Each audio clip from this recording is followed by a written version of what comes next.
when so-called forced collectivization came, all were at first encouraged to join kolkhozy, that's коллективное господарство.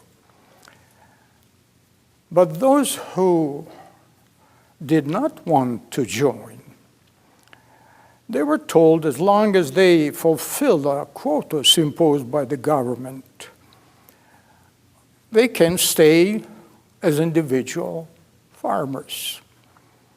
And so at first, many believed, because the authorities told them that as long as you fulfill your obligation to the government, the state, the rest is yours. Simply means that they have to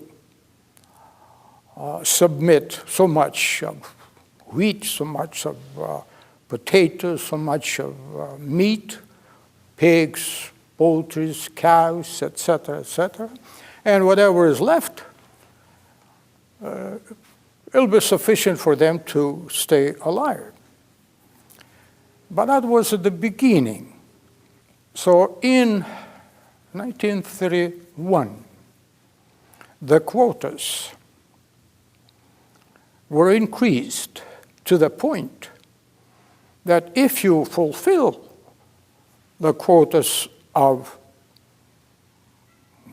submitting whatever you had, the produce, wheat, etc., then there wasn't much left for the families to live on.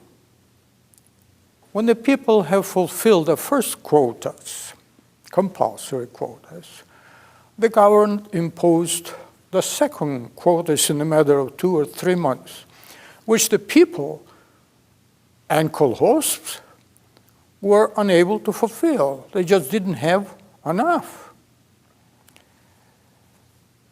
That was considered to be counter-revolution, that they assumed that the people, they still had enough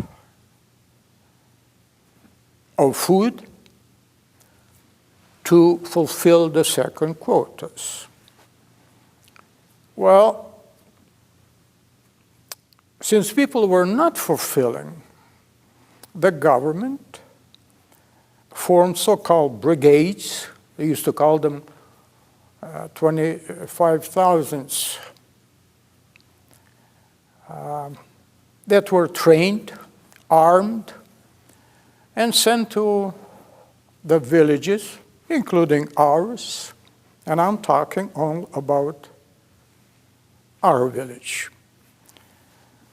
that were going to every house, searching for anything that was edible, and simply taking it. Those who protested, well, they were beaten up, quite often to death. Those who were protesting even more, they were simply shot in front of their children, wives, mothers, and so on. The people were dying on streets, in their homes, in their houses, because of lack of food. It is understandable that then, at that age, I was only 7, 8, I could not comprehend the true reasons why would the government take the food from the people so that they would be dying. But no one was willing to explain to me, because to talk about holod or famine was against the law. My parents weren't explaining to me then, because they simply were afraid that I will start talking somewhere and they would be in trouble. And so when the terrible conditions came, that's in December, January, the worst one in February 33. There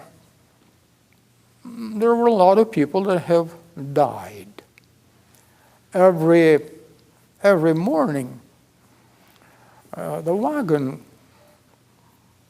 corpse wagon, was stopping at every house and shouting, "Anybody has died overnight?"